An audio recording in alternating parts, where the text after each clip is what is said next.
গেছৰ জুইটো মিডিয়াম ৰাখি তাত কুকাৰটো বহাই দিয়া হৈছে। এতিয়া তাত মিঠাতেল দি দিয়া হৈছে। আপোনালোকে ইচ্ছা কৰিলে বেলেগ তেলো দি দিব পাৰে, ৰিফাইন অইলো দি দিব পাৰে। এতিয়া তেলখিনি গৰম হোৱালৈ ৰখাৰ পিছত ইয়াত পিঁয়াজ দি দিছোঁ। আপোনালোকে নিজৰ ইচ্ছামতে পিঁয়াজ দি ল'ব। এতিয়া এখিলা তেজপাত দিছোঁ সোৱাদৰ বাবে। এইখিনি ভালদৰে 1 মিনিটমান সময় ভাজিব লাগিব। আপোনালোকে গেছৰ জুইটো লক্ষ্য কৰি থাকিব যাতে হাই হৈ নাযায়। ল' টু মিডিয়াম ফ্লেমত ৰাখিব। এতিয়া ইয়াত গোটা গৰম মছলাখিনি দিছোঁ। লং, দালচেনি, ইলাচি এনেকৈ দি এইখিনি ভাজি আছোঁ। প্ৰায় 2 মিনিটমান সময় ভাজিব লাগিব। নতুনকৈ খুলিছোঁ আমাৰ এই ইউটিউব চেনেলটি। আপোনালোকে সকলোৱে যেন আমাক সমৰ্থন কৰে তাকে আপোনালোকৰ ওচৰত অনুৰোধ জনাই। এতিয়া ইয়াত আদা নহৰুৰ 1 চামুচ পেষ্ট দি দিছোঁ। এইখিনি কেঁচা গোন্ধ যোৱালৈকে ভালদৰে ভাজি থাকিব লাগিব। পিঁয়াজখিনি ৰঙচুৱা হোৱালৈকে। গেছৰ জুইটো লক্ষণীয়। এতিয়া ইয়াত বাদাম দিছোঁ। যিহেতু লকডাউনৰ সময় কাজু বাদাম ঘৰত নাই, সেইবাবে সাধাৰণ বাদামকে দি দিছোঁ। কাজু বাদাম দিলে বেছি সোৱাদযুক্ত হয়। লগতে দাংবডিখিনি দি দিছোঁ। আপোনালোকৰ ঘৰত যদি কিবা বেলেগ চব্জি থাকে তেতিয়া দি দিব পাৰে, যেনে কেপচিকাম, বিলাহী, গাজৰ, ফ্ৰেঞ্চ বিন এনেকুৱাবিলাক থাকে দি দিব পাৰে। আলুও দিব পাৰে যদি আপোনালোকে আলু খাই ভাল পায়। এনেদৰে এইখিনি ভাজি আছোঁ।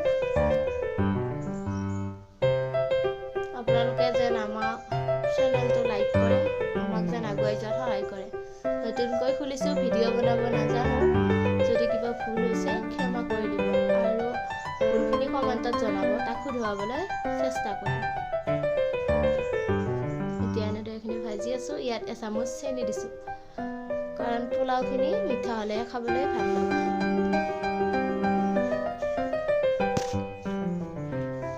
এনেদৰে 1 চামুচ চেনি দি ভাজি আছোঁ।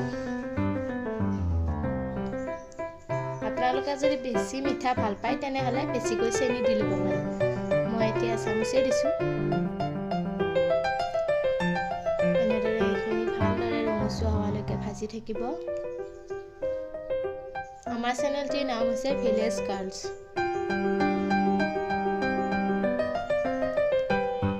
এতিয়া পোলাওৰ বাবে চাউলখিনি দিব সময় হৈ গৈছে।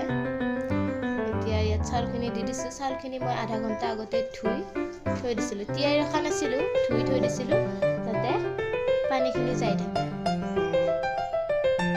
এতিয়া চাউলখিনি ভালদৰে ভৰাই দিব। এইখিনি ভালদৰে 10 মিনিটমান সময় ভাজি থাকিব। যিমান সময় চাউলখিনি ভালদৰে ভাজিব পাৰে সিমানেই পোলাওটো খাবলৈ ধুনীয়া হয়। এনেদৰে লৰাই লৰাই ভাজি থাকিব কম জুইত 10 মিনিটমান সময়।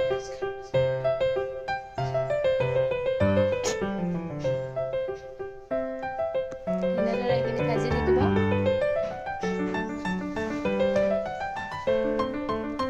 ভালদৰে ভাজি থাকিব যাতে আৰু লক্ষ্য কৰিব যাতে তলত লাগি নাযায়। এনেদৰে ঘনাই ঘনাই লাৰি থাকিব।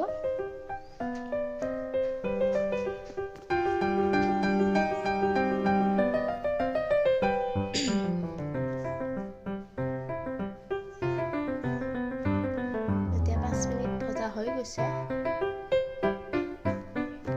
আৰু অলপ সময় ভাজি থাকিলেই হ'ল।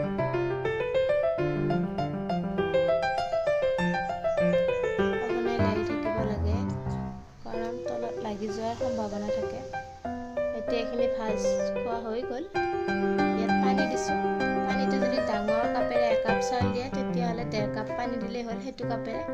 কিন্তু মই ইয়াত পানীটো সৰু কাপেৰে দিলোঁ, সেইবাবে মই আপোনালোকক সঠিককৈ জোখটো ক'ব নোৱাৰিম। মই এতিয়া 3 কাপ দিলোঁ। চাই লওঁ, গোটেইখিনি মিলাই লওঁ। যদি আৰু প্ৰয়োজন হয় বুলি ভাবোঁ তেতিয়াহ'লে পিছত আৰু অলপ দি ল'ম।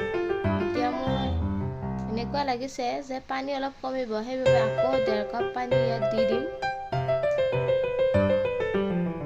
1.5 কাপ পানী দি দিলোঁ ইয়াত। এইখিনি ভালদৰে লৰাই দেখিছে এইখিনি উতল আহিবলৈ ধৰিছে। ইয়াত নিমখ দিব আছে।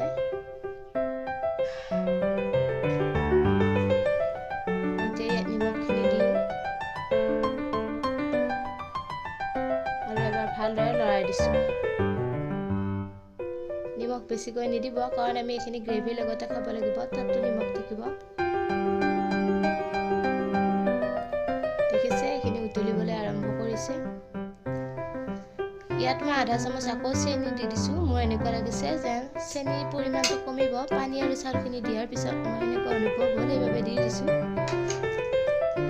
এতিয়া কুকাৰৰ ঢাকনিখন লগাই 2টা চিটি অহালৈকে ৰাখিম।